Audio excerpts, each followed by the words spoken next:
orienter bino to confier yo vision mo tozaki nango to projet tozaki nango ya journal to confier yango et puis papesi nga charge wana. Alors na kati ya recrutement nanga charge na zaki nango ya recruter batu nazwa ba appel nazwa ba proposition il y a près de 350 personnes. Mais écoutez, pour accepter proposition mutu, il faut d'abord aux si on a savoir faire naie, aux a talent naie. Il y a un moment de bande tu vas pas dans la mutu la bengate. Que on yaka to ça leur moko boy yaka non. Na conviction na bango. Na benga. Oh ngapela papa il y a encore sa lettre na ya demande et puis tu évoluer. Bah tu vas continuer la lettre na demande et puis tu passes na casting. Je ne voulais pas n'appeler ça comme opportunité na bato na yebi personnellement. Mais Congo ça monene et ça na bato mususu ba komelanga na bengi ya katel endroit to kutani les cas na casting convaincre biso baza bango bato ba convaincre bango pele bané o bona ba mami bale baza kuna ba confort ba bango pe ba yaki ko convaincre biso na savoir faire to moni que non baza na talent na bango to repère ça coup de pouce par rapport à vision pour que les garçons ici tellement Shadrach bala bébé azala jamais na lingala facile azala so na kulu yeke na kila so ikila na kila vous comprenez donc il y a pas ça parmi ba jeune ba bana ko melangai na bise yaka toyoka yo aye to sali casting to moni que non azala talent na ye on peut aussi encadrer orienter pour que les bosso voilà au moins c'est ça donc honorable auto lo ba ezali beaucoup plus question na ye que ezalite que mbata so beta na sacle non de même que ngai ezate que na lingina récompenser ku tu nga mabe non ezali kaka kota avec baninga o baza na ba s'intéresser ne loko to zu bango donc voilà c'est un peu ça tout ça on a pour la question. OK, merci. Nous passons en fonction de quoi les correspondants on les envoie par rapport aux questions d'actualité. Olinga ki lo bananga par exemple na Calais. Est-ce que vous allez envisager de continuer à Calais parce que nos frères comme chaque jour, j'étais à Calais.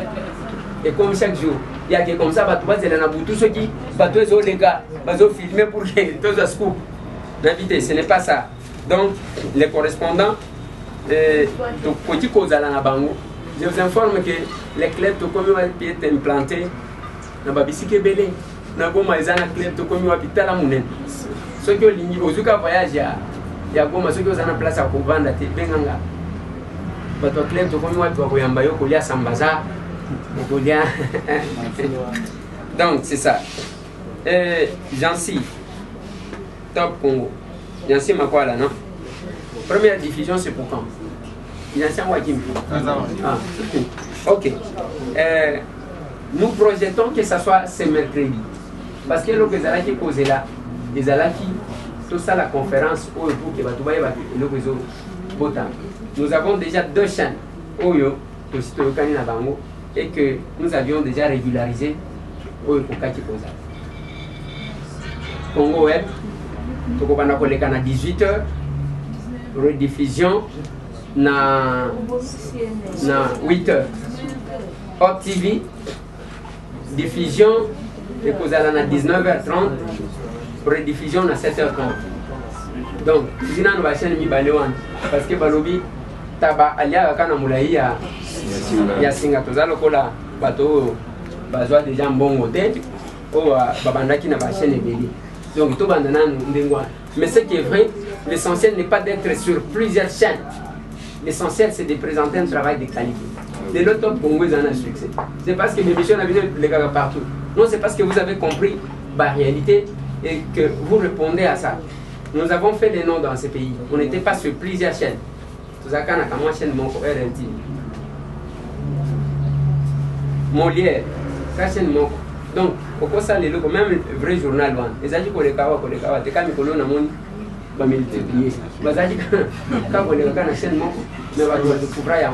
Ça dépend, il y a sérieux, il y a chaîne. Je donne l'exemple, il y a Congo Web. Congo Web, j'ai travaillé avec Congo Web. C'est parmi les chaînes Monaka. Très sérieuse, surtout par rapport à l'heure. Ce qui Congo Web, c'est 20h. Donc, 20h moins générique et bit. Donc, Donc c'est possible que nous puissions lancer notre première diffusion ce mercredi. Ouais, c'est possible. Jackson, Univers. Pour nini bakonzi c'est ça qui va être. Et nini attirer les sponsors, c'est ça? Investigation, oui. Politique de paiement, c'est la même question. Oui. On est dans l'univers, comment ça va? On a un jour qui vous offre bien. Et les bandits. Les études de ça avant pour que nous soyons montrés qu'il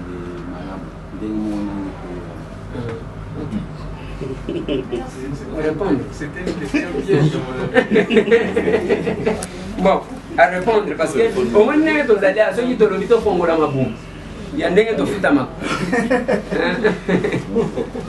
Est-ce que tu vas vous dire que chaîne logo la télé 50 tu vas cause à la barrière à modèle 1. Tu vas vous dire que digital parce que la chaîne a pouvoir en moi. Donc il y a beaucoup de secrets. Ah, je voulais saluer l'honorable Christelle Vouang qui vient nous honorer. Yozo Lugaga c'est ça. Moi j'ai l'honorable Christelle Vouang.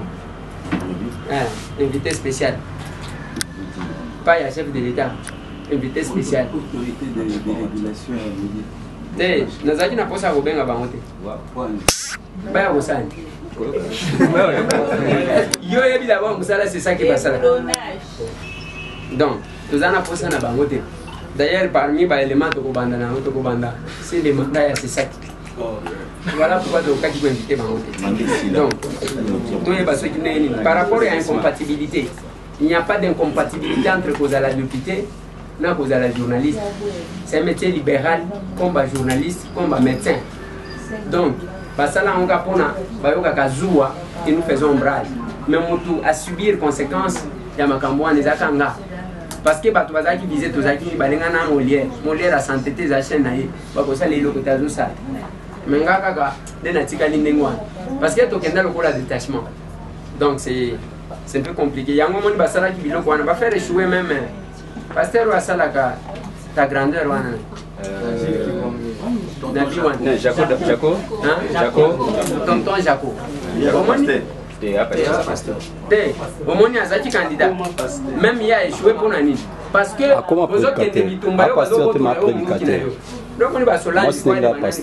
on nous a désarmés les acabits sont battus voilà là où nous sommes arrivés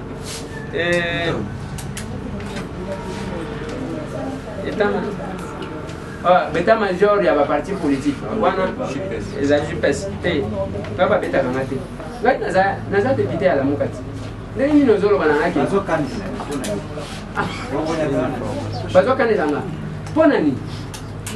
est-ce que tu m'envoies ça à ma coffre? Mais ce que tu as dit, tu as prince peigné. Balikaka. Steve qui voit. Balikaka. Maître Blanchard. Balikaka. Maître Nico. Donc, tout le monde a des caca. Même moi, c'est. Ouais, c'est. C'est que pour le bandé, parce que pour ne pas combattre, on va se la gâter.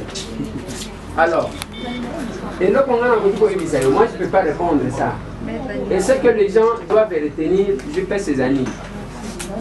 Ce n'est pas comme ça que nous allons changer Bamakam. Et bateau, bazotia mobulu ya Félix, et bayoka nana fayuluté. Tala ba mobilo yasika. Biso toye banaka parce que tomela ba lacrymogène tala bilongi ndenge kuba kuba yango yo ti même mutongo azofinga nga oui azofinga parce que ekuba na ba gaz lacrymogène hein donc bilongi asika bana bazoluka ndeko sala combo tout simplement c'est comme ça qu'ils travaillent pour nous diviser batu musu bazana ba souche ya PPD oui bien oui. Donc, est-ce que tu as engagé le débat pour autant? Non, je ne suis pas là. Je serai content les jours que je verrai Martin Fayoulou-Madi, Félix Antoine Tshisekedi ici au moins sens. C'est tout. Donc, c'est ça le problème. Dorcas, touche particulière. C'est parce que tu n'étais pas là.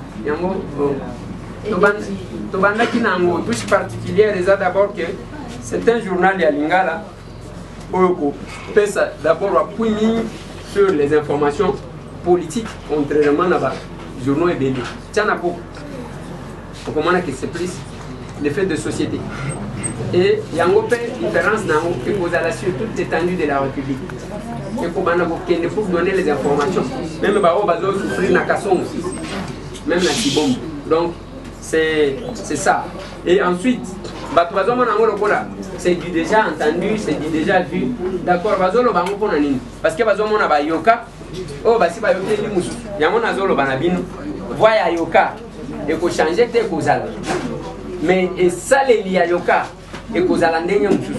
Parce que contexte n'a pas environnement et que c'est avant qu'il ne vienne chez moi, il a réfléchi à ça wana yemo kwa kutaji koloba yango. Donc David, au sein la différence entre vie privée et vie publique. Ouais, n'est-ce pas par rapport à la personnalité. Nenge yona ndiko Peter bozoa problème pona par rapport à Chibala. Ngana za chef na ye. Na za chef amutwa no zotanga. Le Chibala.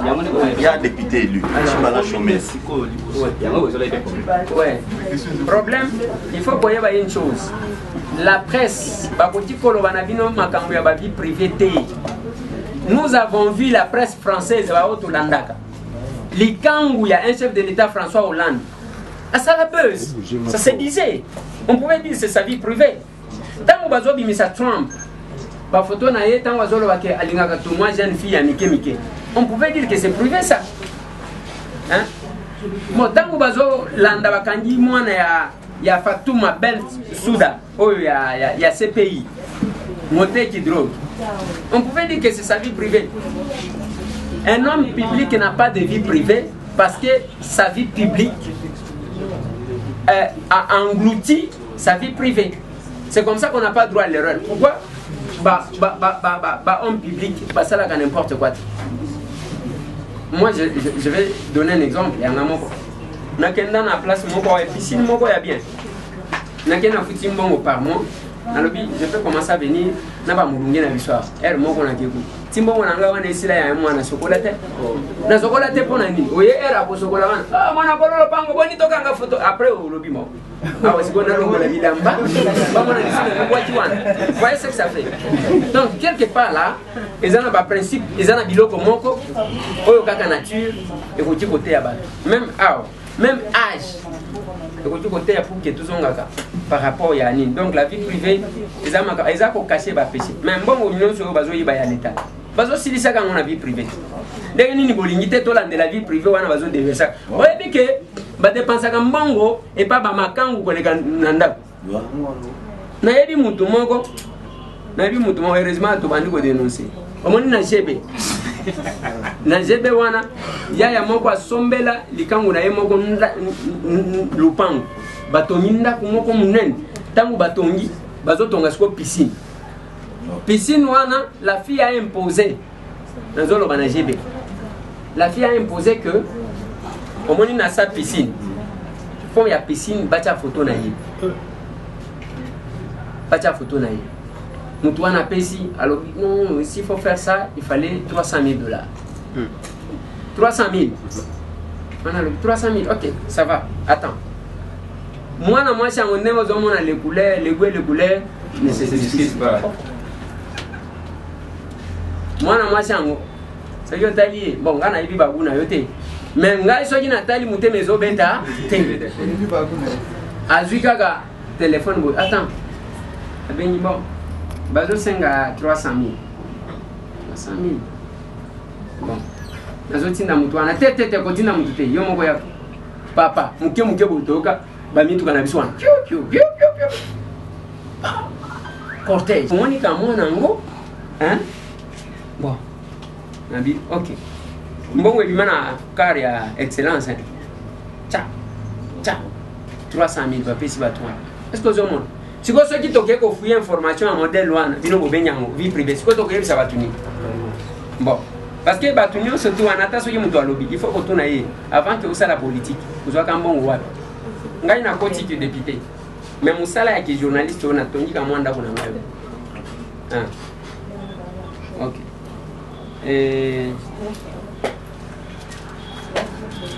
Donc, même système est continu. Place de la jeunesse.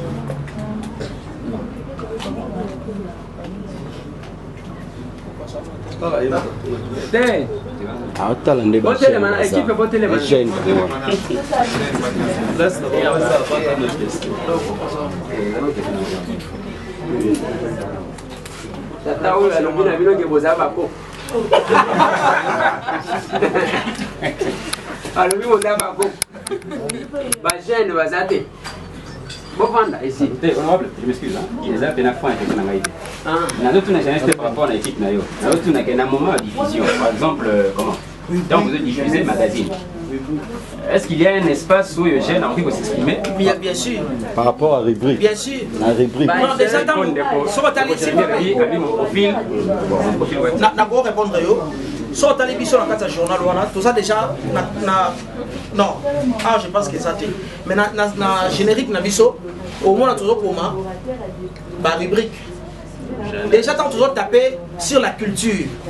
Hein? La culture, c'est beaucoup plus la jeunesse. Donc, c'est beaucoup plus sur la jeunesse. Donc, tout ça, beaucoup plus dans la jeune, dans le domaine comme il y a sport, comme il y a une culture en général. Et puis, en tout cas, jeunesse, c'est la porte de grande ouverte. Pour la promotion, surtout, il y a jeunesse. Voilà. Bon. Et puis, il y a à répondre à la question, il y a politique, il y a salaire, il y a Bisso, tu as dit que ça la bonne. Tu as dit que tu as rendre ma chaîne millionnaire. Que tu as fait $100 000. On aura pas de exemple, ok. Heureusement, mon salaire te paye $500.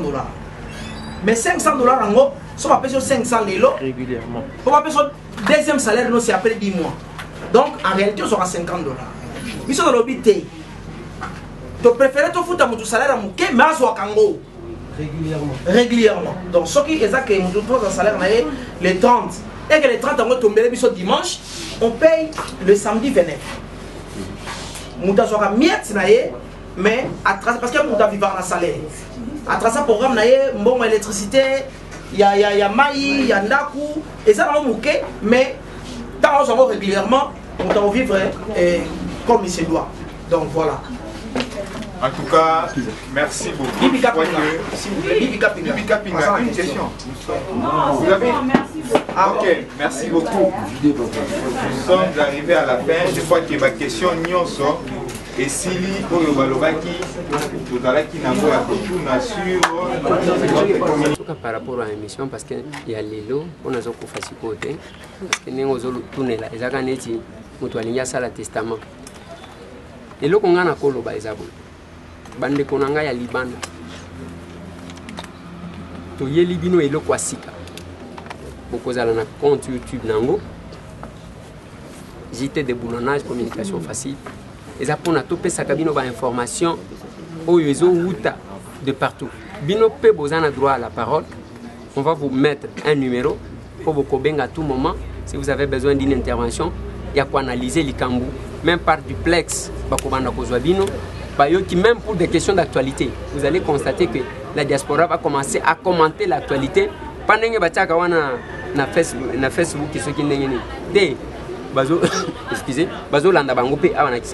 c'est-à-dire quand il y a une question d'actualité,